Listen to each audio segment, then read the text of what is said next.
What is going on, guys? It is Wrestlelamia here, back with some more news. Join us now as Wrestlelamia looks at the wildest news stories and rumors you need to know, including a huge WWE tag team finally being released, Money in the Bank being officially cancelled, NXT managed to beat AEW this week in the ratings, CM Punk's advice for Drew McIntyre, and is Brodie Lee really spoofing Vince McMahon, and much more.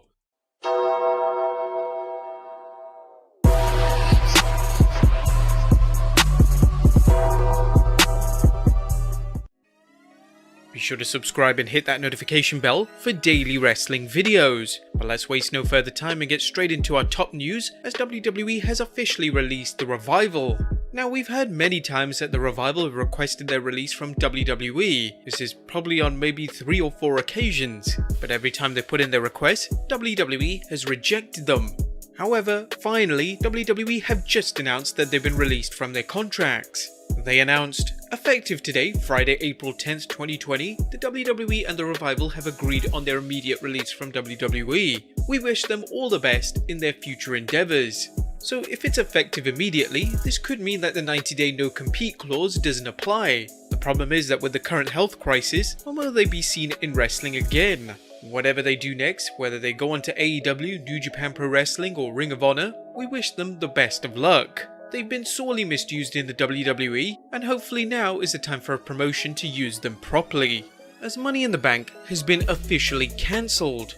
The WWE's next pay-per-view is Money in the Bank, the event that was scheduled for 10th May at the Royal Farms Arena in Baltimore, Maryland. However, as WrestlingNews.co's Paul Davis is reporting, a change of plans.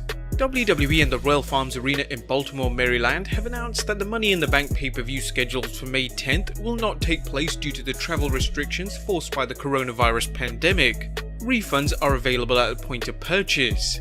Now, whilst the Royal Farms Arena have actually announced this on their official Twitter page, WWE have yet to announce the news. Why are they holding off so much? Are they hoping that fans will be suckered in just like they did with Roman Reigns and not announce his replacement until the very last minute of WrestleMania 36? Let us know in the comments down below. Next up, NXT managed to beat AEW. The ratings are in, and for the first time in 2020, NXT managed to win against Dynamite. Dave Shearer of PW Insider is reporting, the 8th April edition of AEW did 692,000 overnight viewers, up from last week's 685,000 overnight viewers. The 8th April edition of NXT did 693,000 overnight viewers, up from last week's 590,000. So for the evening, NXT won the audience battle while AEW won the demographic. What's interesting is that NXT had matches originally scheduled for NXT TakeOver on NXT, yet barely squeaked by Dynamite in total viewers. This isn't a knock on NXT, but simply an observation. Speaking of observations, the Wrestling Observer Figure 4 Online's Paul Fontaine broke the ratings and demographics down. NXT averaged 693,000 viewers on the USA Network, up 17% over the last week, and the best number NXT has done since the start of the closed set shows. NXT scored a 0.19 rating in the 18 to 49 demo, up 27% from last week. That rating failed to crack the top 50 for the day on cable, finishing at 51st. AEW Dynamite on TNT finished just behind with 692,000 viewers, almost even with last week. In the 18 to 49, Dynamite was up 1% to a 0.26 rating and finished 32nd for the night on cable. Dynamite didn't seem to counter-program NXT with any big matches other than a first-round match for the TNT Championship between Shawn Spears and Cody Rhodes. However, next week features an AEW World Heavyweight Championship title defense by Jon Moxley against Jake Hager. Will NXT be able to ride any of the momentum from its big win?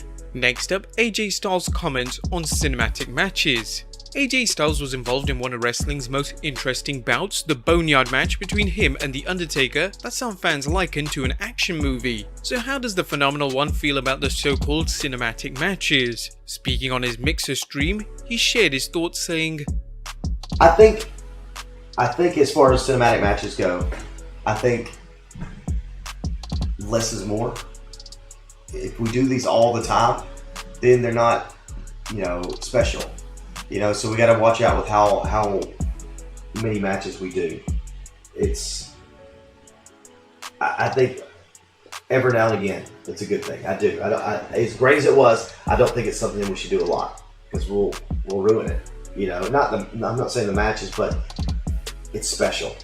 WrestleLamia couldn't agree more with AJ. How many great match stipulations have we seen run into the ground due to overuse? Whether it's a ladder match, which seems to be a regular feature on NXT, or Hell in a Cell matches, which has its own pay-per-view, some matches need to be kept to a minimum.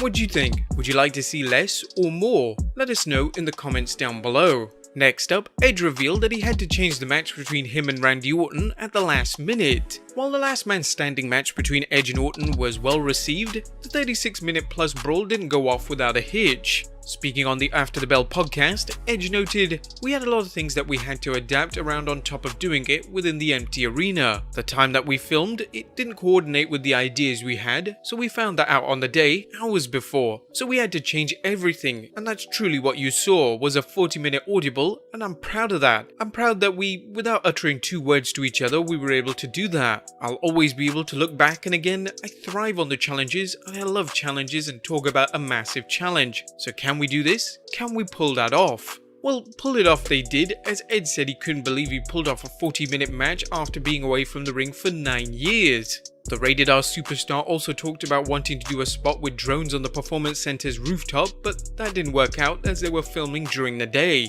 Next up, Ric Flair locked out of Nature Boy trademark. Ric Flair and his nickname the Nature Boy are synonymous, yet that doesn't amount to much as far as the United States government's Trademark Trial and Appeal Board is concerned. According to the site 360 Law, Flair's efforts were rejected because the proposed mark is too similar to that of a clothing line Nature Boys and that both marks aim to sell shirts.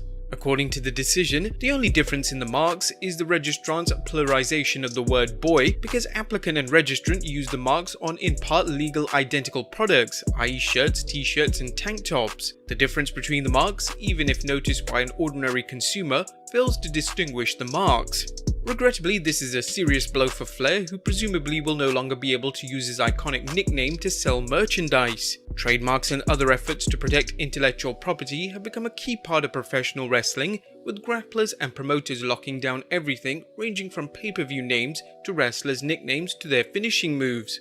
As WrestleLamia has repeatedly shown, this can be a tricky business, as seen where former WWE superstar Ryback tried to trademark his name, only for the WWE to challenge it, which cost him 6 figures to litigate for it. Next up, the return of the King. No, WrestleLamia isn't going Lord of the Rings on you, but talking about Jerry the King Lawler. The longtime WWE color commentator announced on his podcast that he'll be back on Raw soon. Lawler spoke about Vince McMahon's concern that the current health crisis has been dangerous for older people, which is why Lawler wasn't used on Raw or at this year's Showcase of the Immortals. However, Lawler said, "I will be heading back next Monday to the Performance Center and be back once again, a part of Monday Night Raw. I don't like to sit home and watch Raw and not hear the King on there somewhere. Have you missed the King's commentary on Raw, or are you fine with Tom Phillips and Byron Saxton? To be honest, both are doing a fantastic job and Lawler really doesn't even need to come back." Next up, is the Elite Deletion match not happening? Dave Meltzer doesn't think the Elite Deletion match Matt Hardy challenged Chris Jericho to is a sure thing. Speaking on the Wrestling Observer Radio, Dave Meltzer speculated, "That's not a sure thing, that's just under consideration. Asked and it's absolutely under consideration, but it's not a sure thing. It's unlikely Hardy would challenge Jericho to a match if AEW wasn't planning on making it happen. WrestleLamia thinks the likelihood of that match taking place at the Hardy compound is high and is just a matter of when the timing is right." Next up is AEW Double or Nothing in trouble. The following should be taken as a wild rumor, as according to Ringside News, Las Vegas Locally, a Twitter account that keeps up with local Las Vegas happenings, didn't have the best news. It was said that all MGM resorts will be closed until May 31st. AEW's Double or Nothing event falls within that time frame. Hopefully we'll be able to keep you updated and look out for an official cancellation. Next up is Brodie Lee spoofing Vince McMahon. Cody says no. Fans have noticed some parallels between the Dark Order's Exalted One Brodie Lee and one Vincent Kennedy McMahon, ranging from both men's known disdain for people sneezing as well as showing signs of weakness such as yawning. However, Cody Rhodes has said this during an appearance on Busted Open Radio. When it comes to some of the parallels, I don't want to be vague or coy with your question. When it comes to some of the parallels between Brodie's style of leadership, there are a lot of unique parallels, but I don't think it's particularly a spoof on Vince McMahon. And maybe it's because we'll see how it develops in the next few weeks. I think Brodie just has a very power boss, a very animal kingdom kind of social Darwinism type approach to the Dark Order, and I think that falls in line with perhaps some of Vince's quirks, but it is not an outright spoof on the legendary Mr. McMahon. Wrestlelamia is trying hard not to laugh as we read Cody's comment. Either Cody has tongue firmly planted in cheek, or he thinks fans are idiots. And finally, CM Punk's advice to Drew McIntyre. Last but not least, CM Punk has some advice for newly crowned WWE Champion Drew McIntyre. When a fan asked Punk what he thought about Drew's win, he posted a video where he said, "What about Drew McIntyre as new champ? Good for him! Congratulations, Drew McIntyre. I wish he would stop being so negative about himself. See him say all kinds of things, nasty things about who, like if he would have been given an opportunity a few years ago, said he would have sucked. That's no attitude to have." McIntyre has been hard on himself about his first run in the WWE, but Punk is right that Drew should put the past behind him. Given the strong push McIntyre has had so far, his career should take off as long as the fans don't turn on him. But there you have it guys, the wildest news stories and rumours you need to know. Be sure to leave your comments down below, subscribe if you haven't already, follow us on Instagram and Twitter, and I'll see you next time with some more wrestling content.